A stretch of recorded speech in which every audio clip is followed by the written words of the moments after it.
There are three things I want you to remember when I've finished my 4.5 minutes.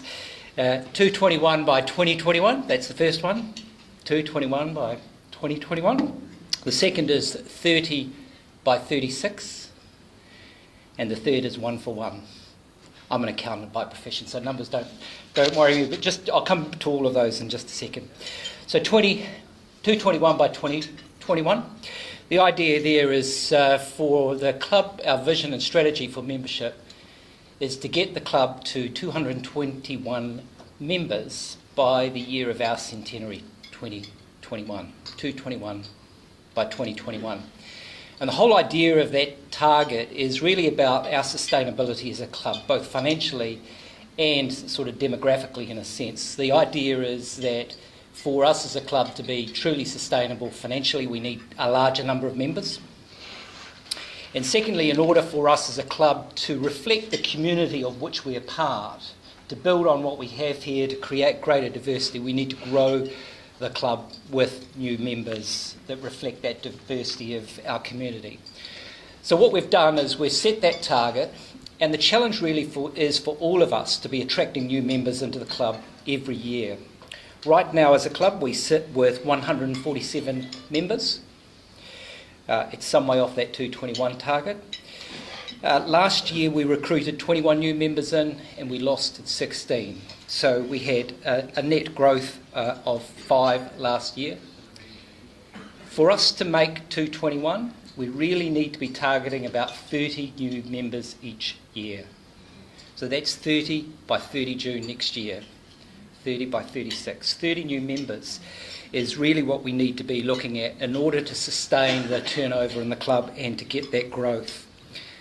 The third challenge in there is the 1 for 1. If every one of us brought one other person to the club for a lunch, if only we got 25% of those people as new members into the club, we'd make that 30 target. So the challenge I'm laying to you today is let's all think about who we can bring into the club over the next year. If we just bring one person to a club meeting and a quarter of those become members, we'll hit that target of 30 by 30 June. So it's 221 by 2021, it's 30 by 30 June, and if we just do one person for one meeting each, we can probably get there.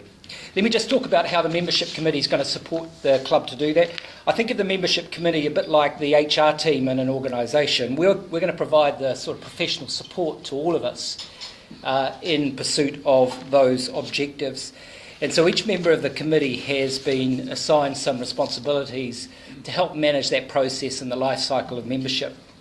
So in terms of resources, if you go onto the website, into the members section, and you click on the section around members information, the first tag in the drop-down will provide you information about bringing new members into the club. If you click on that, there's a full description of the steps you should follow and the links to the various documents, including the nomination form. So it's all there on the website, it's easy to access, and it gives you also resources that you can provide to people who are looking to come into the club for them to understand what the obligations are of being a member. Ramsey and Colin Chapman are going to coordinate that process for us this year, and you can talk to them if you have any questions. We'll also run, as we have for the last 2 years, a workshop. We'll do it at the beginning of February, where we're going to challenge everyone to think about names of people who we could approach to bring into the club. So that'll be early in the new year, to focus on things that are people that we can attract during the year. Yusuf, Katie and Jeff will run this process and support us during the year on that. We're also assigning a buddy to every new member that comes in. Roger is going to coordinate the assignment of buddies. All of us are up for that job, Roger, so you'll be shoulder tapping people as new members come into the club to be their buddies and to just nurture their first few months in the club. We'll also have a periodic sort of induction workshop for new members, and Dan will coordinate that. Lee is going to do a 90-day check-in with new members just to get feedback and ensure that they're fully engaged in club activities.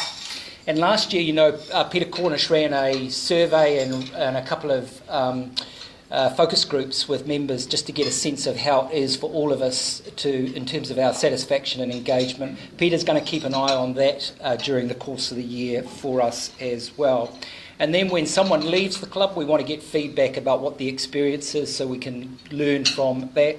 And that's going to be coordinated by Sam. So that's what we've set up in the membership committee to support all of us to grow the membership and make membership engaging for us. There you go. Thank you.